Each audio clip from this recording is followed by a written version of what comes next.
The George Washington birthday celebration first began on February 22, 1898, after a battle over control of Laredo which took place between the Native Americans and the locals.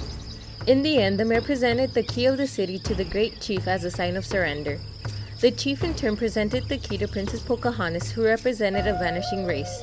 The ensuring celebration among neighbors lasted for 2 days, and over the years, additional attractions and events have been added, which includes more than 28 events and covers a period of 4 weeks. One of those being the Princess Pocahontas pageant. I've participated in the parades about every year since I was about 4 years old. And every year I'd see the Pocahontas princess in the court, and I was fascinated by their costumes, the fact that they ran on the horses, and I'd always caught my attention, and since I was little I knew I wanted to do it. Daughter of Mr. and Mrs. Omar Antonio Salinas. She represents Vidal Entreviño Magnet School. We talked to Brianna Salinas, a senior at Vidal Entreviño School of Communication and Fine Arts, who participated in the court as Princess Delicate Coral of the Chinook tribe. She explained that to be able to participate, you must be selected by your high school principal and be responsible, as well as many other things.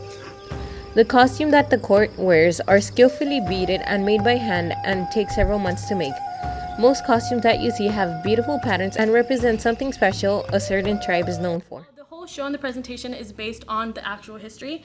So we have some of our older ladies, they go ahead and they do all the research, and they pick what tribes were during that era, and based on your tribes and what they were known for, that's what they do. So for example, mine was the Chinook tribe because of the totem poles, and we were more during the Columbian River up there, and they were known for the salmons. So on my costume I had a salmon fish, and it all depends, it goes with the storyline. Along with the costumes, the participants are also given a Native American name, which also deals with the tribe's history. Based on our tribe, what goes with our tribe, and also after knowing the girl. We don't get the whole Pocahontas process starts in about April. We don't get our princess name until about November.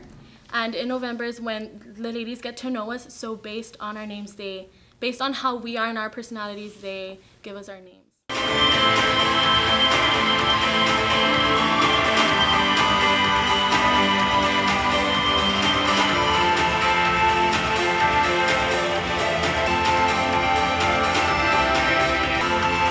Salinas also explains that there are 2 events held leading up to the parade, November Ball and the pageant itself. The November Ball is a formal presentation in which the young ladies who are the princesses get presented side by side with their fathers while wearing a beautiful big white ball gown dress, and host a dance to entertain the guests and enjoy a sit-down dinner afterwards.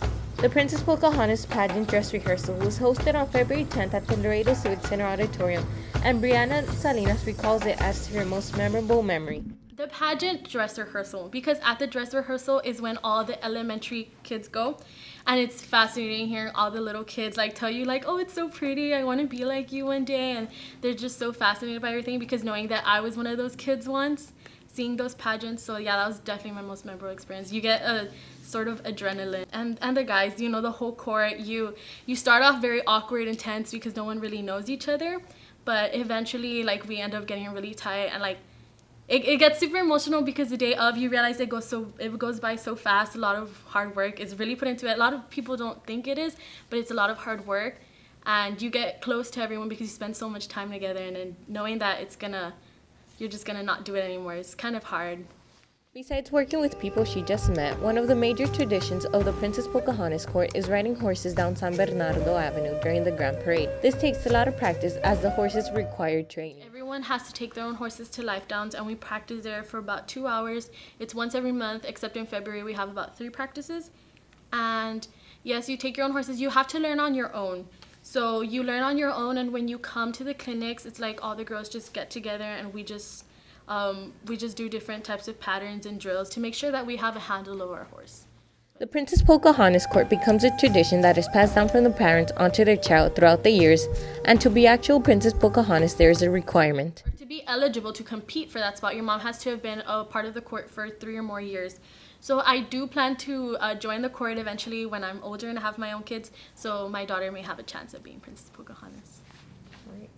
For the past 37 years, the Princess Pocahontas Council has been a highlight of the WBCA festivities, But now one Native American organization is concerned about the portrayal of Native Americans and the attire used in the organization. With their elaborate costumes and portrayal of Native Americans, now those colors are being put into question. Members say they do research by published historical Native American books, but a member of the Kickapoo tribe says that is not good enough and says that he has reached out to the president of Princess Pocahontas Council, but his concerns have fallen onto deaf ears. In the end, both groups say they do not want the organization to stop the pageant, they just want to work with the council to bring more authenticity to the portrayal.